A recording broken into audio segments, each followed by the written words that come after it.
Okay,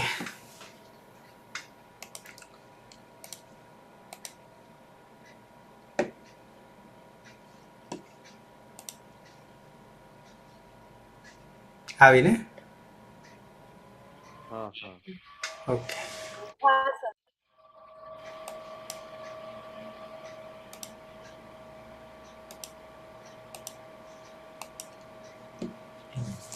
લખાય છે. हाँ ઓકે.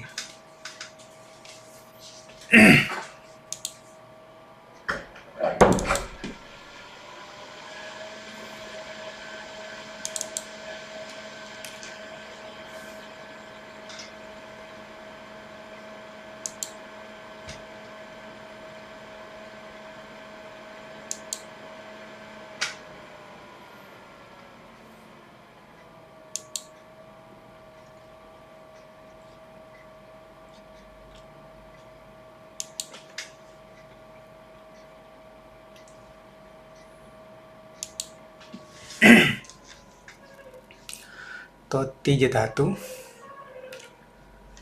ગુપ્તિજ કિદ્ભ્ય શન પહેલા તો જમા રહેલ અ ઉપદેશે અચ અનુનાસિક ઇથી ઇત્સન્ના તસ્ય લોપ અદર્શનમ લોપ. અને પછી ગુપ્તિજ કિદ્ભ્ય શનથી શન પ્રત્યય શનમાં ન જે છે હલ છે હલંત્યમ સૂત્રથી ઇત્સન્ના તસ્ય લોપ અદર્શનમ લોપ. ત્યાંથી આગળ વધીએ એટલે કે તીજ અને સન અથવા શ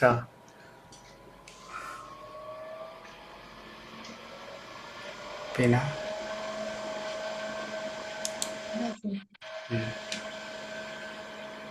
સન પ્રત્યય પરમા છે તો સંયંગો સૂત્રથી ધાતુને દ્વિત્વ થશે એટલે તીજ તીજ અને પરમાસવ. હલાદી શેષ સૂત્રથી અભ્યાસમાં રહેલા એક હલને બાદ કરીને બાકીના હલનો લોપ થશે એટલે જનો લોપ થતા તી તીજ અને પરમાસવ.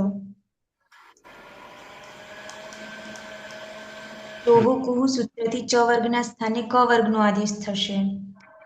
જલ પરમાં છે જલમાનો સપરમાં છે તો જના સ્થાને ગ નો આદેશ થશે. આદેશ પ્રત્યયો સૂત્રથી દંત્ય સના સ્થાને મૂર્ધન્ય ષનો આદેશ થશે. અને ખરીચ સૂત્રથી ચર્ત્વ થશે એટલે ખરમાનો શ પરમાં છે એટલે ગ નો ચર્ત્વ એટલે પહેલું થશે એટલે ક થશે.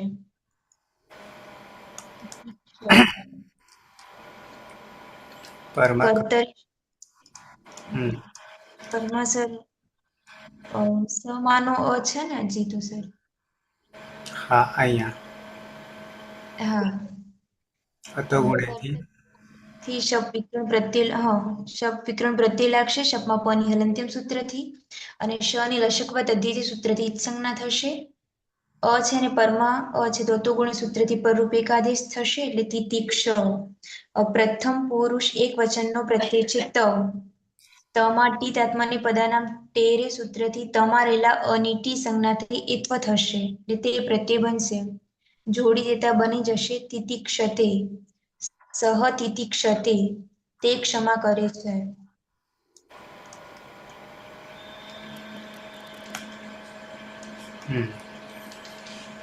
બરાબર છે.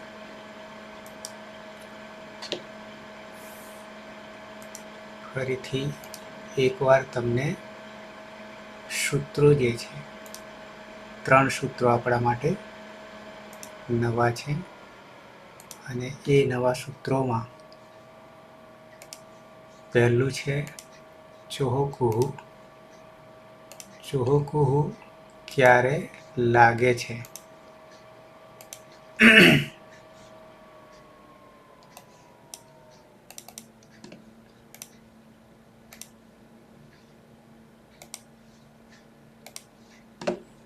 સૂત્રપાઠ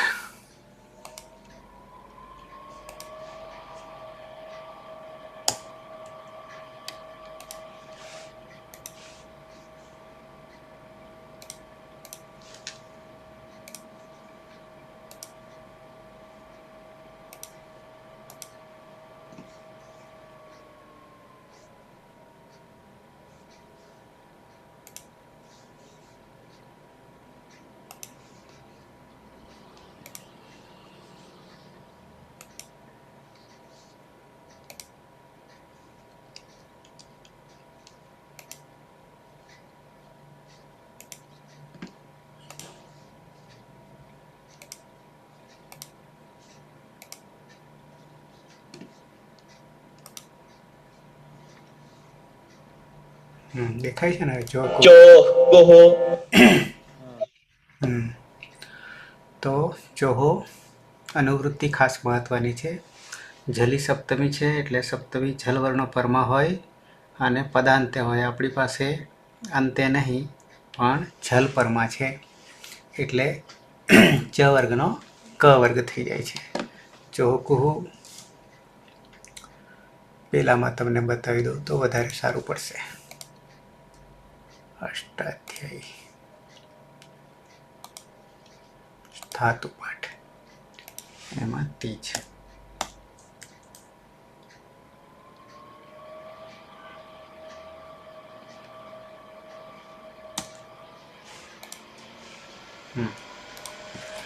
અહીંયા બે પ્રકારના મેનુ છે, શોર્ટ અને લોંગ. તો તિતિક્ષતે જે પ્રક્રિયા જે છે આપણી પાસે તીજ કર્તરી લટલકાર આત્મને પદ પ્રથમ પુરુષ એક વચન. પ્રયોગામાં કશું નહીં મળે. તીજ નિશાને ક્ષમાયામ ચ. આપણે ક્ષમાયામ અર્થ લેવાનો છે, નિશાને અર્થ લેવાનો નથી. પછી અહીંયા જે દેખાય છે તીજ, એમાં એક નિશાની ખૂટે છે, નીચે અનુદાત. પણ સૂત્ર જે છે 1 3 1 1 3 1 યાની કે આપણે ઈતકરણથી ઉપરનું સૂત્ર છે. અરે ઉપદેશે અજરુનાસિક ઈતથી ઈતની ઉપરનું સૂત્ર છે ભુવાદયો ધાતવ. તો એ માત્ર આ તીજની ઓળખ આપે છે. તીજ છે શું જનરલી એનું નામકરણ? તો કે એ ધાતુ છે. કેટલા ધાતુ છે? 1930. તો એ ધાતુમાંનો એક ધાતુ છે એટલે કે તીજ એ ધાતુ છે. એનો પ્રકાર શું છે? તો કે ધાતુ છે. ભુવાદયો ધાતવ. ધાતુ બનાવનારા બે સૂત્રો છે. સનાદ્યંતા ધાતવ 3 1 32. પછી તીજમાં ઈતકરણ કર્યું છે. ઉપદેશે અજનુનાસિક ઈત જ 1 3 2. ઉપર 1 3 1 અને 1 3 2 નો મેળ આવી ગયો. તસ્ય લોપ અને હજી આગળ દર્શન લોપ જો કે પહેલા આવી જાય છે. પછી તીજ ધાતુ છે અને ક્ષમાયામ અર્થ લઈએ એટલે ગુપ્તિજ કીધવ્ય સન 3 1 5. એની સનાદિ પ્રત્યય અહીંયાથી શરૂ થાય છે. તો 32મા સૂત્ર સુધી પહોંચશે. અને 32મું સૂત્ર જે છે એ સનાદ્યંતા ધાતવ નામકરણ કરનારું છે. બે રીતે ધાતુ, એક ઔપદેશિક અવસ્થામાં ધાતુ અને એક ધાતુનો ધાતુ બનાવે છે એટલે કે પ્રત્યાંત ધાતુ અનંત છે. તો સનાદ્યંતા 3 1 32 અહીંયા આપી દીધું છે. એ પણ નામકરણ છે. પહેલાં ભુવાદયો ધાતવથી ધાતુ બન્યો પણ એ માત્ર તીજ છે, માત્ર તીજ છે અહીંયા. પણ પછી સન લાગવાથી હજી તો જે જો કે છે તિતિક્ષ સુધી આવશું ત્યારે બનશે. પણ અહીંયા નામકરણ પહેલાં આપી દીધું છે સનાદ્યંતા ધાતવ અને સન લગાવ્યું. હલંત્યમ તો તસ્ય લોપ દર્શન લોપ. આ સૂત્ર હલંતાચ જરૂર નથી. પછી આ જે છે એ વિધિ માટે છે 1 4 13. યસ્માત પ્રત્યય વિધિ તદાદિ પ્રત્યય અંગમ. અંગ કોને કહેવાય એના માટેનું છે. અંગ કોને કહેવાય? યસ્માત પ્રત્યય વિધિ, જે પ્રત્યયની વિધિ ચાલુ થશે તદાદિ ત્યાંથી માંડીને તદ આદિ એની આદિમાં પ્રત્યય અંગમ, એ પ્રત્યયનું અંગ છે. ધારો કે અહીંયા સ એ સન પ્રત્યય છે અને સન પ્રત્યયનો અંગ કોણ છે? તો કે તદાદિ પ્રત્યય વિધિ તદાદિ, જે વિધિ પ્રત્યયની વિધિ કરવાની છે, લગાવવાના છે, એમાં આદિમાં જે રહેલ છે તીજ એ અંગ બને છે. આટલું કેવું છે. યસ્માદ પ્રત્યય વિધિ તદાદિ પ્રત્યય અંગમ. અંગ કોને કહેવાય એના માટે છે. પછી દ્વિત્વ કરવાનો છે, પણ દ્વિત્વ કરવા માટે સન લાગવાથી દ્વિત્વ થાય છે પણ એનાથી સીધું નહીં થઈ જતું. એના માટે સંન્યંગો સૂત્ર 6 1 9 પર બેઠું છે. સન લાગે એના માટે 5મું સૂત્ર ત્યાં 6ઠ્ઠામાં 6 1 5માં અને 6 થી એટલે કે 1 થી 12 સુધીના સૂત્રો જે છે દ્વિત્વ કાર્યના છે. અભ્યાસ કાર્ય તો 7મામાં છે. પછી ત્રીજ થયા પછી સંન્યંગોમાં દ્વિત્વ કાર્ય છે ત્રીજ પૂર્વ અભ્યાસ ઉભય અભ્યાસતમ. પછી જરૂર છે આપણે અભ્યાસની, એટલે પૂર્વ અભ્યાસ 6 1 4, સંન્યંગો 9 નીચે છે અને પૂર્વાભ્યાસ ઉપર છે 4માં છે. અને 5મું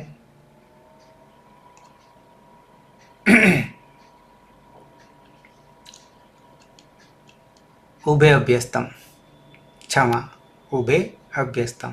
2નું નામકરણ છે ખાલી. પછી હલાદી શેષમાં કાર્ય લીધું છે અહીંયા સુધી તો અભ્યાસ દ્વિત્વ કાર્ય અહીંયા પૂરું થયું. પણ પછી 7માં જતા રહ્યા, છેક 7માં જતા રહ્યા. તો હવે અહીંયા પ્રક્રિયા શરૂ થઈ, અભ્યાસની પ્રક્રિયા શરૂ થઈ.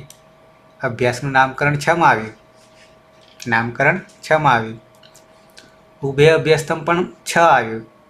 પણ હવે જ્યારે હલાદી શેષ કરવા જઈએ ત્યારે અભ્યાસ પર કાર્ય ચાલુ થયું, તો એ અભ્યાસ કાર્ય 7મામાં આવ્યું.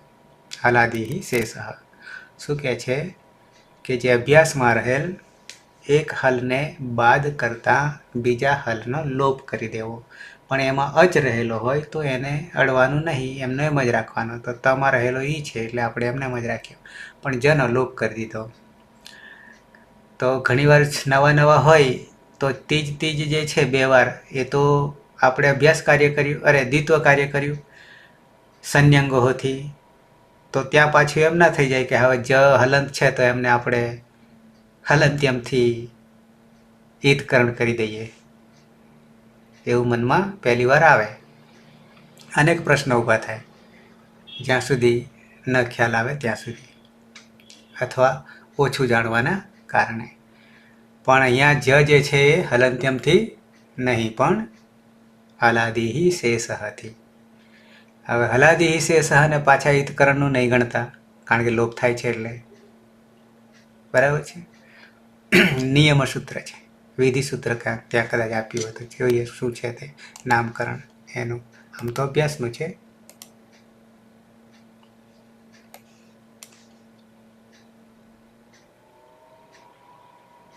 અભ્યાસસ્ય આદિ હલશેષ એટલું જ લખ્યું છે, પ્રકાર નહીં લખ્યો.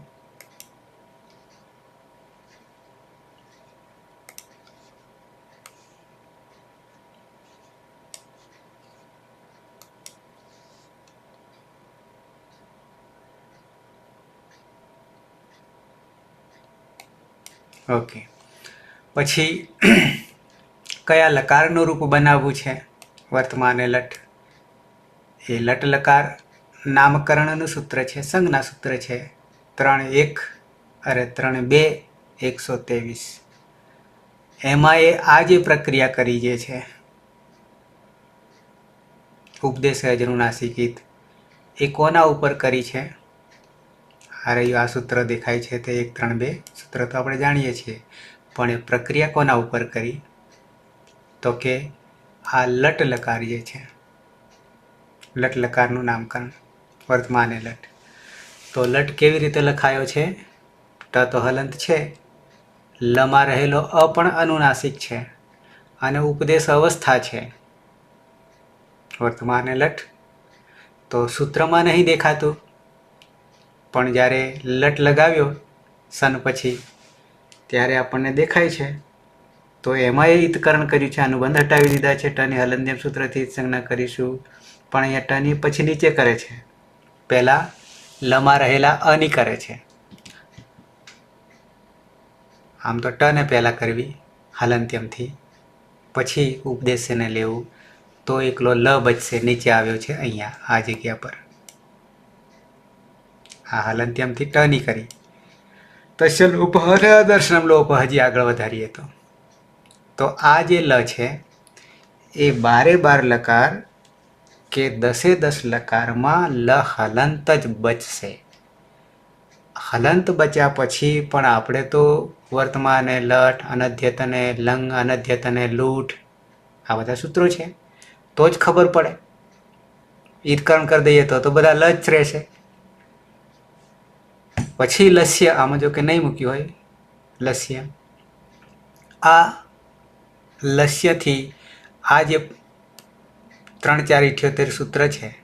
સર હા આમાં ઉપદેશ્ય જનુનાસિક ઈદથી સંજ્ઞા કરી તો ઉપર તો છે અનુનાસિકતા. ક્યાંની કોની કરી? આ પહેલી લાઈનમાં છે તેની. ના એટલે તમે છેક ઉપરની વાત કરો અહીંયા, નહીં, નીચે નીચે નીચે. એ અહીંયાની વાત કરો હા, તો ત્યાં શું? ઈદ સંજ્ઞા કરી આ તો ઉપર તો છે અનુનાસિકતા લન ઉપર. અનુનાસિક ક્યાં છે?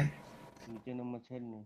નીચે નીચે. હા એટલે અહીંયા હા તો કહું, આ જે વર્તમાને લટ લીધું ને હમ. તો એ વર્તમાને લટથી લટ વર્તમાન કાળ લાવ્યા. ને એની નીચે આપણે કરી છે. એની નીચે હા એટલે આ લટ ને ઉપદેશજનું નાસિકમાં આ લ જ પ્રક્રિયા કરી. અહીંયા લટ જ રાખ્યો છે હા બરાબર. હા. તો આમ અડધો થઈ જાય, આમ અડધો થઈ જાય. પણ પહેલા હલંત્યમ કરીએ તો આપણે ટને લઈ જઈએ તો પછી લ આખો લમાં રહેલો અ રાખીએ અને પછી આ લ જશે આપણી પ્રક્રિયા પ્રમાણે. બરાબર. આ વેબસાઇટ છે હજી વિકસતી છે, એનું કામ હજી પૂરું. આ ભૂલ છે ને અંદર. હા ક્રમાનુસાર તો પહેલા પાછળને આપણે હટાવીએ અને પછી આગલાને. ટૂંકમાં જેટલા જાય એટલા કાઢવા. બરાબર. એટલે અહીંયા એમાં રાગ જ નહીં આવ્યો આ કરવા જતા. અલગ છે આખું. ઉપદેશે અજુનાસિક કરવા જતા હવે લ હલંત કરી દેવો પડે અહીંયા, અને લ હલંત કરી દઈએ તો એ ટ ને લ ને ટ બે ભેગા થઈ જાય આમ કરવા જઈએ તો. હલન કરવું પડે પછી ઉપદેશ જન્મ. હા તો આ લ સ્વતંત્ર બચશે. પછી આ જે સૂત્ર મૂકી તો દીધું બરાબર છે, પણ એ કોના માટે અનુદાત ગીત આત્માને પદમ? તો એની છેક શરૂઆતમાં જરૂર હતી. ક્યાં? એ છેક આ જગ્યા પર ભુવાદયો ધાતા પછી. કેમ? તો આપણે એકવાર ઈદકરણ કરી દઈએ અહીંયા આ જગ્યા ઉપર શરૂઆતમાં, એટલે કે ગેટ પાસ મળી જાય. પણ કઈ દિશામાં જવું છે એ તો ત્યાં જ પડ્યું છે, પણ અહીંયા ભલે ચિહ્ન નથી. જેની નીચે શું હોય? અનુદાતનું હોય. તો એ અનુદાતનું જરૂર અહીંયા છે. ઈદકરણ કરતા સાથે જ ઉપદેશજનું નાસિક લાગતાની સાથે જ આ સૂત્ર પણ લાગી જાય. કયું? તો કે અનુદાત ગીત આત્માને પદમ.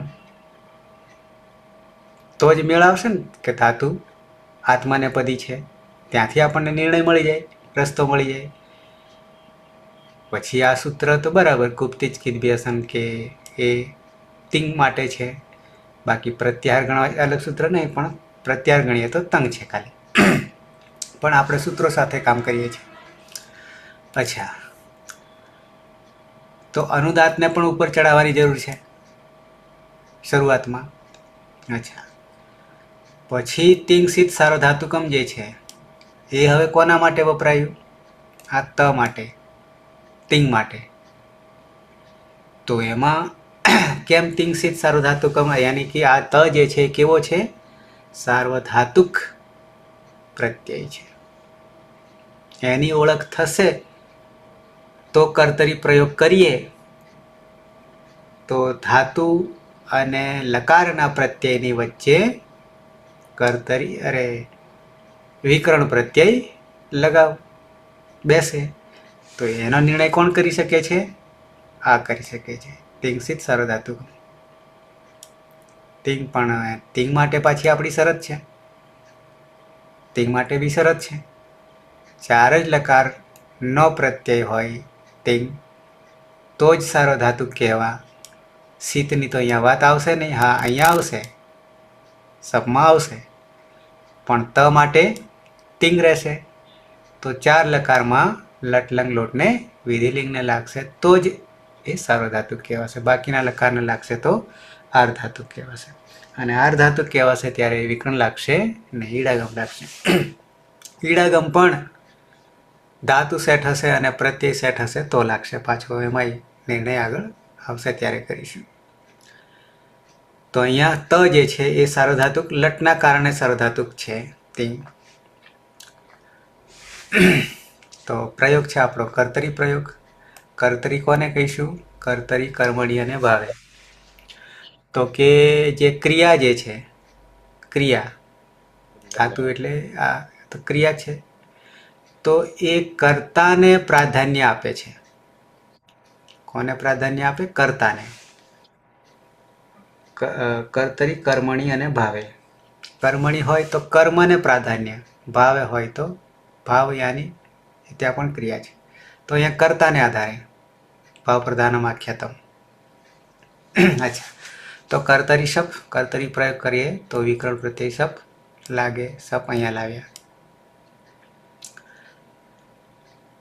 પછી શપમાં પની હલંત્યમ સૂત્રથી અહીંયા કરી અને શની લશકવત તદ્ધિતેથી કરી. તો અહીંયા આમ જોઈએ તો ખાલી પને અહીંયા કાઢી દેવો જોઈએ. હલંત્યમ અહીંયા લગાડી દીધું તો નીચે લશકવત તદ્ધિતે કરીએ ત્યારે પ અહીંયા રહેશે નહીં, શ જ રહેશે. અને પછી અહીંયા તસેલો જો બે ભેગા લઈને પછી કર્યું છે, અહીંયા કાઢી દીધા છે બંનેને. તસેલોપ અદર્શન લોપ. પછી હવે પાછું તિંગસિત આવ્યું અહીંયા. તો એ કોના માટે આવ્યું? આ અ માટે આવ્યું. તો એમાં તિંગ નહીં લાગે પણ શીત લાગશે. આ આમાં શીત હોવાને કારણે સાર્વધાતુક. કોણ? વિકરણ. આટલું પૂરું થયા પછી આ હવે આ જે ત ઉપર ફરી કામ લીધું, ત ઉપર કામ લીધું.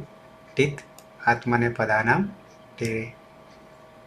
સીધું અહીંયા છે ગણિત, અહીંયા સીધું છે પણ નવો હોય અને આ વાંચવાથી એ ખબર નહીં પડે. નવો હોય એના માટે. કેમ નહીં ખબર પડે? ટીત ટીત લકાર ઉપર આપણે ટની ઈત્સંજ્ઞા કરી. આત્મને પદામ સુધી ત્યાં, આત્મને પદાનામ સુધી ત્યાં સુધી તો બરાબર, પણ અહીંયા ટેરે જે છે તે હે એ યાની ટીને એત્વ કરવાનું.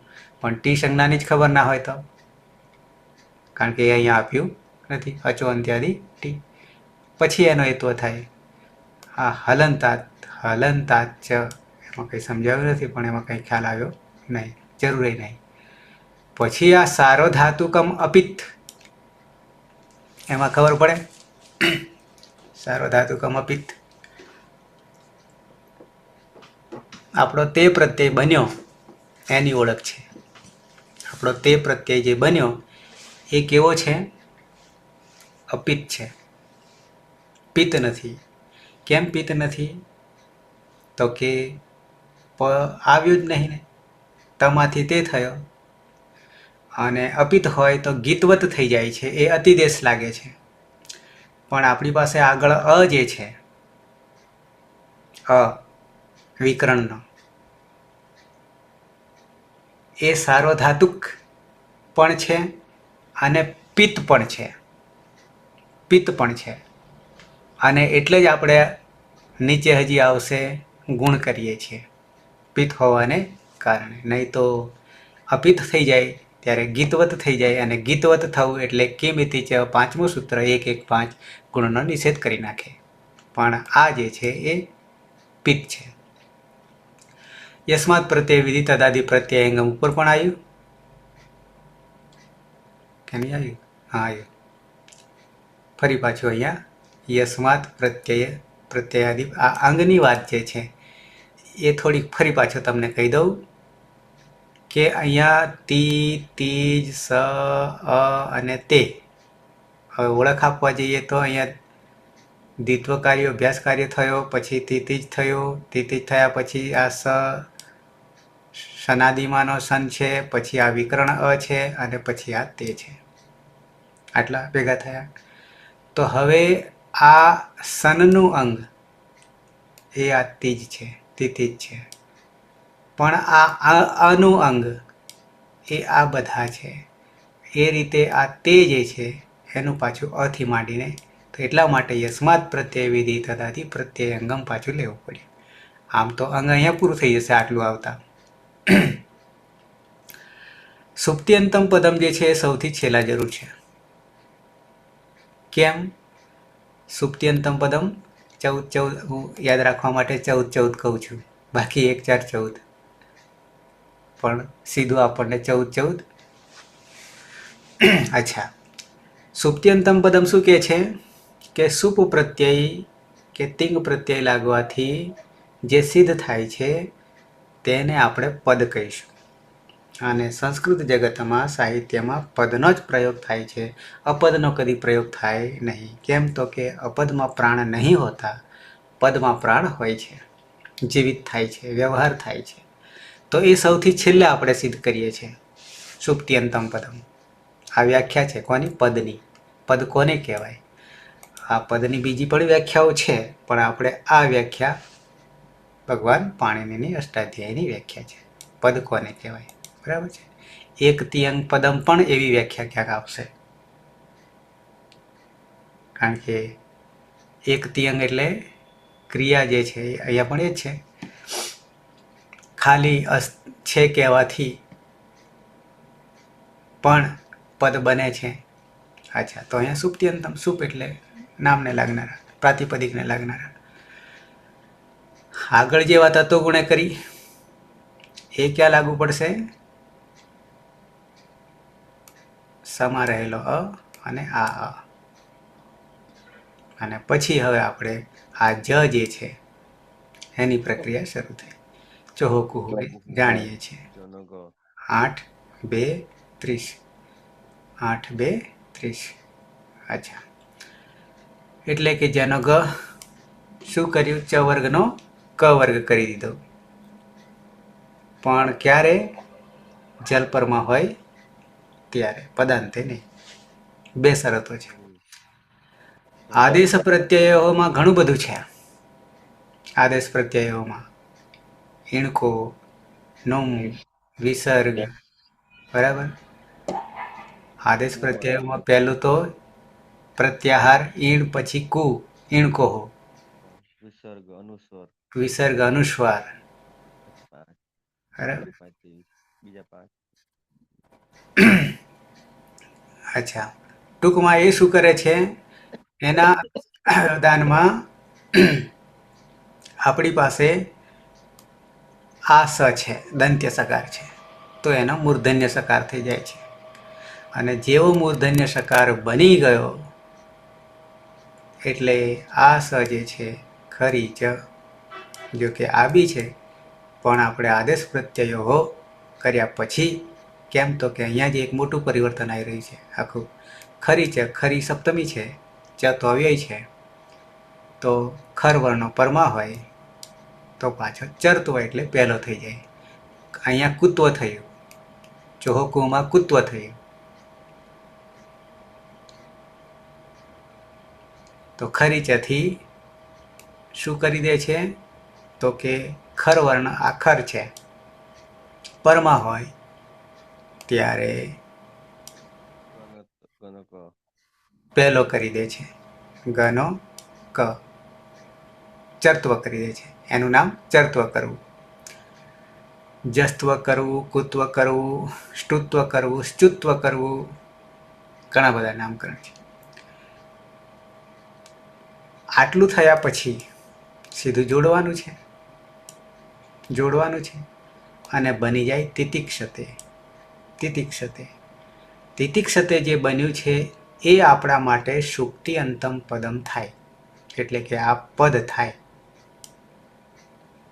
આ જે અ જે છે 8 4 68 છેલ્લું સૂત્ર છે, અંતિમ સૂત્ર. તમે આભ્યંતર પ્રયત્નમાં બાહ્ય પ્રયત્ન 11 અને આભ્યંતર પ્રયત્ન 5, એમાં અચ જે છે 5 જે છે એમાં પાંચમો જે પ્રકાર છે, આમ તો અચના પ્રકાર બધાના અને એકલા અન ત્યાં તમને જોઈ શકાશે સવૃત વિવૃત. અરે સૂત્ર નીકળી ગયું.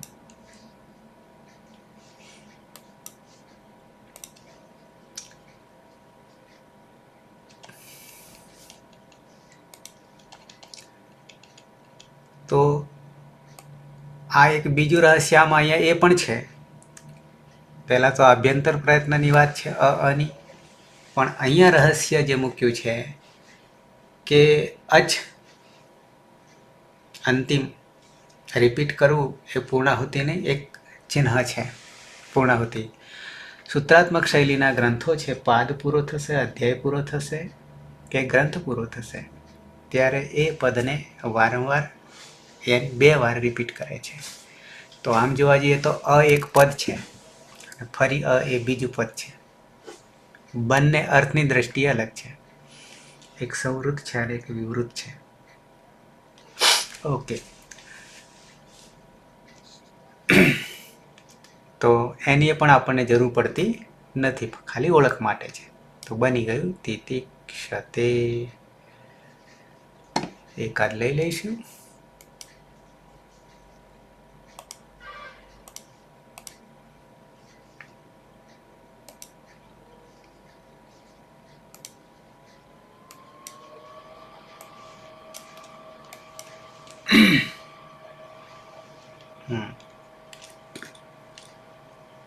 ના પછી કોને આપીએ? સુરેશ. તીજ નાસિક અને ઉપદેશ એ અજન્નાસિક ઈજ સૂત્રથી ઈજ સંજ્ઞા થશે એટલે તીજ. ગોપ તીજ કિદભ્ય સન સૂત્રથી સન લાગશે. નાની હાલ અંત્યમ સૂત્રથી ઈજ સંજ્ઞા થશે અને શન્યંગો સૂત્રથી ધાતુમાં દ્વિત્વ થતા તીજ તીજ થશે. હલાદી સૂત્રથી અભ્યાસમાં રહેલા એક હલનો નિષેધ થશે એટલે તિતિજ.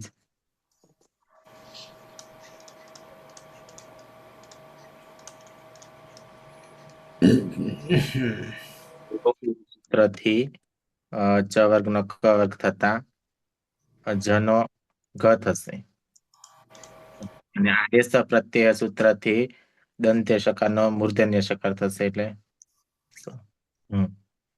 અને ખરીચ સૂત્રથી ચત્વ થતા ઘનો ક થશે પેલો.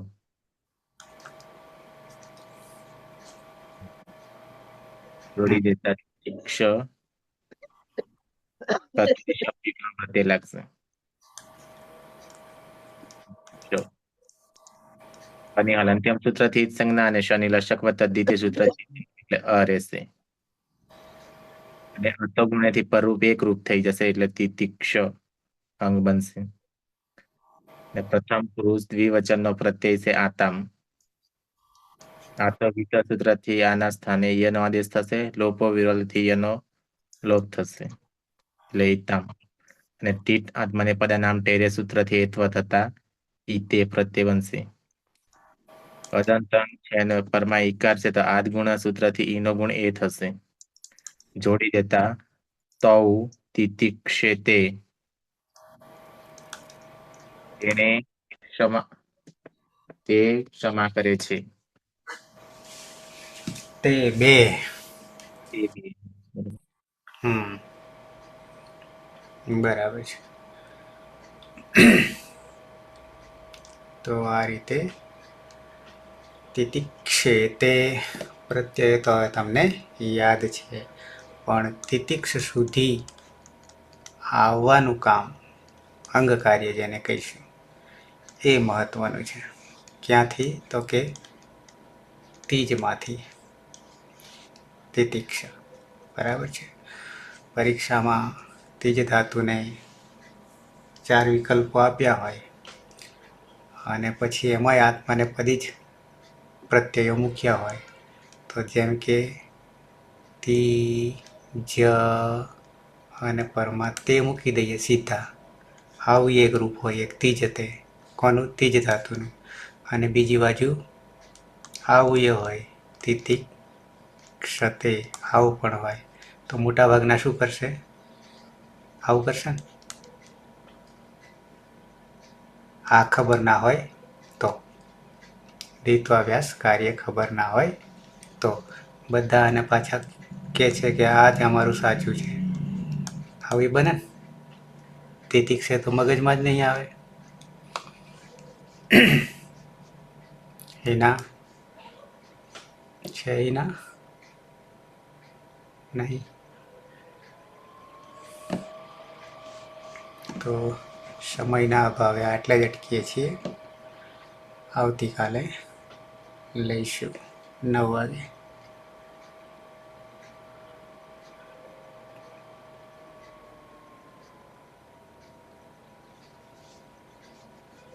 મંગલાચરણથી સમાપન કરીશું. સદાશિવ સમારંભામ તથા પાણિનિ મધ્યમામ અસ્મદાચાર્ય પર્યંતામ વંદે ગુરુ પરંપરામ વંદે ગુરુ પરંપરામ વંદે ગુરુ પરંપરામ. શુભરાત્રિ. કાલે મળીએ છીએ. શુભરાત્રિ.